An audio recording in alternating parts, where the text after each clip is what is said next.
ইমানের স্বাদ, ইমানের মজা তিন জিনিস। কয় জিনিসে বলেন তো? এক নাম্বার ইস্তিলজাদুত তাআত, নেক আমল করে যে স্বাদ পায়, মজা পায়, নেক কাজ করতে যার ভালো লাগে, বোঝা গেল এই লোকটা ইমানের স্বাদ পেয়েছে। দুই নাম্বার, যেই কোনো মুসিবত, পেরেশানি, অস্থিরতা, অপছন্দনীয় বিষয় আল্লাহর পক্ষ থেকে হলে তাজাররুল মারারাত, যে ঢোক গিলে গিলে হজম করে, বোঝা গেল সেও ইমানের স্বাদ পাইছে, ইমানের স্বাদ পেয়েছে।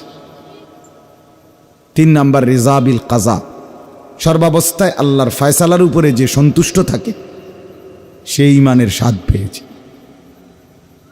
এজন্য সবটা পছন্দ হবে এমন দরকার কি? তাহলে তো আপনি পছন্দের গোলাম হলেন, আল্লাহর কথার গোলাম হলেন না। উনি আমার ফেভারিট, উনি আমার পছন্দ, উনি আসলে যামো, ওনারে দাওয়াত দিলে তাহলে আমি আসি না, এটা কোনো কথা? আল্লাহর কথা যিনিই বলেন তিনিই দাম। ওয়ালাউ কানা আবদান হাবশিয়া, যদি সে হাবশি কালো নিগ্রু গোলামও হয়, নবীজি বলছে তার কথাই মান্য কর। নবীজি বলছে মাথাটা যদি ছোট্ট আঙ্গুরের দানার মতো হয় তবুও তার আনুগত্য কর, তার কথা মানো। এজন্য এই মানসিকতাটা গুরুত্বপূর্ণ, যে আসলে আমি সুরের, টানের, আওয়াজের, চিৎকারের, হুঙ্কারের, আমি মূলত ওইটার পছন্দ না, আল্লাহ এবং তার রসুলের কথার পছন্দ। কথা বুঝছেন কিনা আমার? এটা লক্ষণীয় বিষয়, কিন্তু জীবনের পরিবর্তনের জন্য এটা দরকার।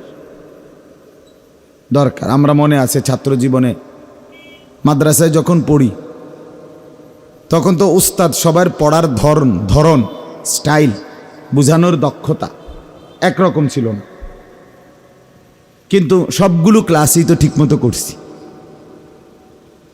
কিন্তু মনে করতাম যে না, সব বিষয়ই আপনার শুনতে হবে, ক্লাস করতে হবে। আমার ছোট্ট অভিজ্ঞতা, আমি দেখছি যে মনে হয়েছে যেন এই হুজুরের কথা কম বুঝি, ওনারটা একটু বেশি বুঝি, কিন্তু ঠিক এই প্রয়োজনের মুহূর্তে আন্তরিকতা নিয়ে শোনার কারণে সব বিষয়ই সমানভাবে ভালো পরীক্ষা দিতে পারছি। বরকত তো আল্লাহ দিবে, বরকত দিবে কে? আল্লাহ। অমুক বক্তা, তমুক বক্তা, ওনার বাপেরও তো ক্ষমতা নাই আপনাকে হেদায়েত দাও।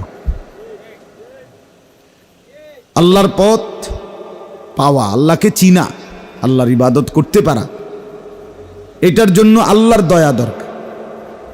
ওয়ালাউলা ফাদলুল্লাহি আলাইকুম ওয়া রাহমাতুহু মা যাকা মিনকুম মিন আহাদিন আবাদা। কোরআনের আয়াত। আল্লাহ বলেন আমার অনুগ্রহ, আমি আল্লাহর অনুগ্রহ এবং দয়া যদি না হয় তাহলে তোমরা কেহই নিজে নিজেকে পবিত্র বানাইতে পারবেন, পবিত্র বানাইতে পারবেন। পবিত্রতা এটা ফেয়ার অ্যান্ড লাভলি দিয়ে হয় না, আল্লাহ তাআলার দয়া দিয়ে হয়। সৌন্দর্য এটা বডি স্প্রে মারলে হয় না, এটা আল্লাহ তাআলার রহমে হয়। ওয়ালাকিন্নাল্লাহা ইউযাক্কি মান ইয়াশা, আল্লাহ বলেন বরং আমি আল্লাহ যাকে চাই তাকে পবিত্র করে থাকি। তাহলে কে পবিত্র করে বলেন? আল্লাহ। সরাসরি কোরআনের আয়াত, সূরা নূরের আয়াত। আমার দয়া ছাড়া কেউ নিজেকে সুন্দর বানাইতে পারবে না, পবিত্র বানাইতে পারবে না, উত্তম আখলাক ও আলা বানাইতে পারবে না। আমার দয়া হইতে হবে, আমার ইচ্ছা হইতে হবে, আমার পছন্দ হইতে হবে, আমার ইচ্ছা। এজন্য এটা জরুরি। প্রিয় নবী সাল্লাল্লাহু আলাইহি ওয়াসাল্লাম, আপনারা জানেন চাচা আবু তালেব, নবী সাল্লাল্লাহু আলাইহি সাল্লাম, ওই ভাই, ওই গেঞ্জিওয়ালা ভাই, বাংলা কইছি যা তখন বুঝে না, ইংরেজিতে কই, এখন সুন্দর লাগবে।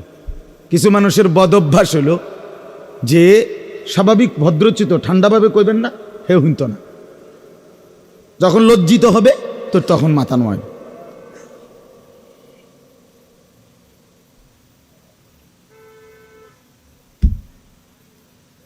এটা বদ অভ্যাস, মানে এমনি কইলে শুনতে না। যখন ধমক দিবেন আপনি তো ঠিকই শুনুন। আমি এতক্ষণ ধরে এই কথাটাই বুঝাইতে চাচ্ছি। জিন্দিগিটা মোবাইল, মানে জীবনটা দিয়ে দিছে মোবাইল, সোজা কথা। আমি আজকে বলছি মাগরিবের পরে, আমার প্রস্তাব যদি কোম্পানি এরম করতো যে শোল্ডারে যদি ফেসবুক বানাই দিতে পারতো, যে এইখানেই বল্টু মল্টু লাগাইয়া দিছে শরীরটা, ইডেই ফেসবুক, ইডেই মোবাইল, এটাই জিন্দিগি, আমি যে আডি আমি ফেসবুক, পাগলামির কি অর্থ আছে? আহা, সব কিছু মানে সব ফিকির হইল 18,000 মাখলুকাতের লগে যেন আমার একটা একটা ছবি থাকে। এখনকার ফিকির এটা ছেলেদের সব কিছু। এই যে দেখেন, গরুর সাথে আমার ছবি, ছাগলের সাথে আমার সেলফি, কুকুরের সাথে আমার সেলফি, বলদের সাথে আমার সেলফি, গাভীর সাথে আমার সেলফি, হ্যাঁ, হাঁস মুরগা যেটা পাইব এটার লগে আমার একটা ছবি দরকার। এবার এটা হুজুর হোক, পাবলিক হোক, বেড়া হোক, বেডি হোক, জোয়ান হোক, বুড়া হোক, সাদা হোক, কালা হোক, চিকন হোক, মোটা হোক, এক হওয়াতে রইলে গেছি, এটা উডানে না। এটা একটা অপদার্থ মানসিকতা, মূর্খ মানসিক, এটা একটা সম্মোহন, এটা একটা দুশ্মনের আগ্রাসন, পরাজয়। পরাজয়, আমরা হেরে গেছি।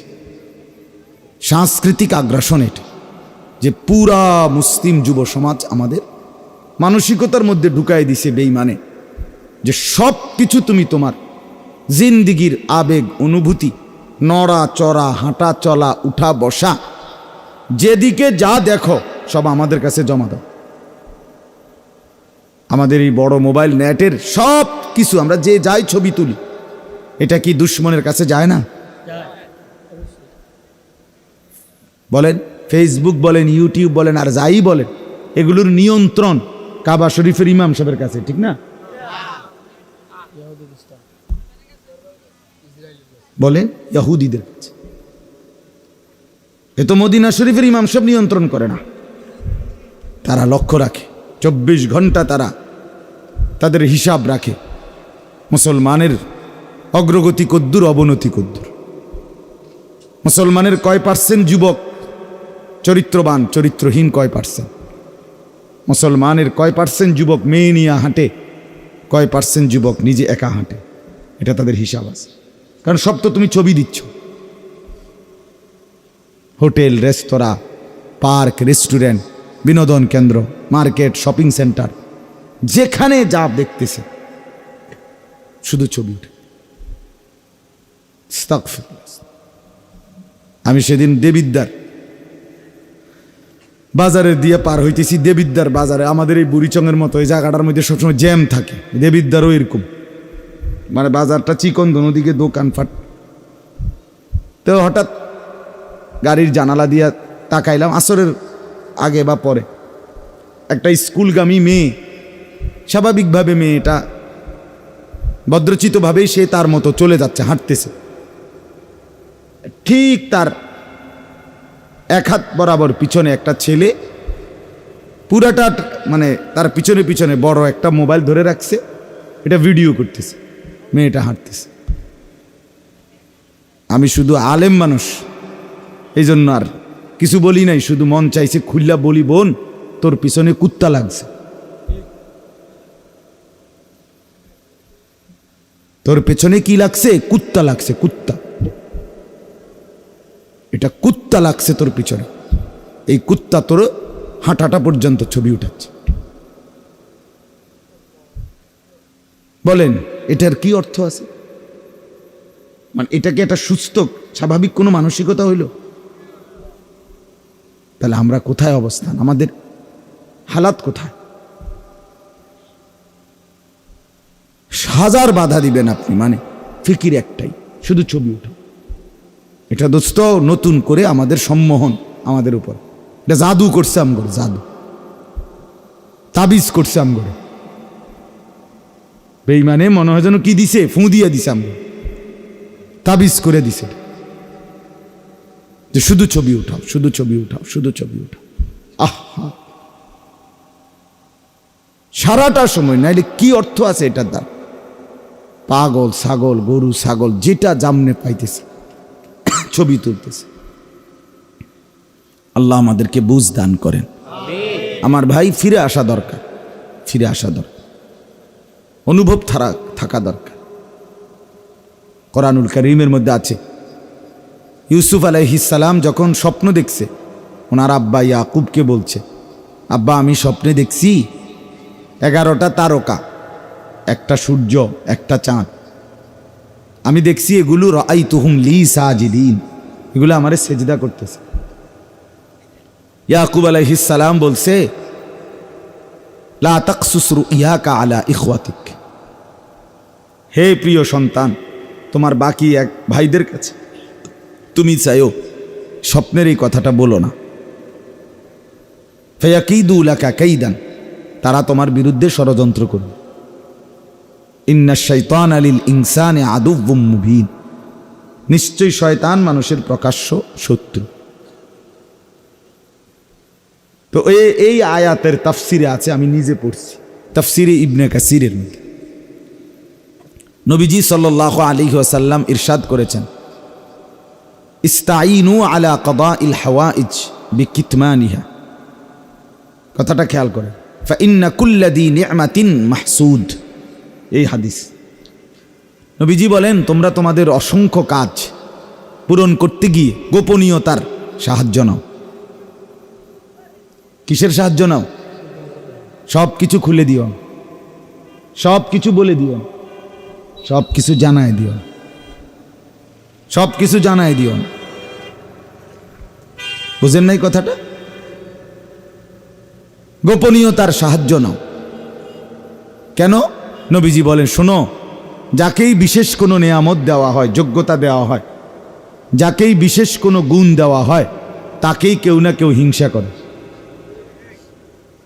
তাকে কেউ না কেউ কি করে? অসংখ্য প্রতিভা নষ্ট করে দেয়, নষ্ট করে দেয়। একজন বাংলাদেশে একজন ভালো লেখক সাংবাদিক ছিলেন, জহুরি ওনার ছদ্মনাম ছিল। ওনার একটা বই আছে, তথ্য সন্ত্রাস, ওইখানে আমি নিজে পড়ছি। মুসলমানদের অগণিত প্রতিভা, মেধাবী বিভিন্ন সেক্টরে, তাদেরকে দুশ্মন যখনই টের পাইছে তে প্রতিভাবান, তাকে মদ দিয়ে, নারী দিয়ে, জুয়া দিয়ে, বিভিন্ন রকমের ফান্দে ফেলে নষ্ট করে দিস, নষ্ট করে দিস। যখনই বুঝতে পারছে যে সে ভবিষ্যৎ সম্ভাবনাময়ী, আমাগো গ্রাম দেশে কয়, আমাদের লাকসামবাড়ি, যে যে হয় মানে হইব কিছু, তো হইবার সময় উল্টা হইয়া হয়। মানে কয়ের দান্না মরিচ আছে, একটা মরিচ আছে ছোট ছোট, দেখছেন আপনারা কেউ? ঝাল যে খুব ছোট ছোট মরিচ, এগুলো এগুলো উপরের দিকে মাথা, মানে এগুলো এমনি মরিচ তো নিচের দিকে নাম, এই মরিচটা হয় এই কেমনে পূর্বের দিকে, এটা ওইবার সময় এই উল্টা হয়। এটা বুঝাই যায় এটা ছোট্ট, কিন্তু এটা কি আছে? জাল আছে, তেজ আছে।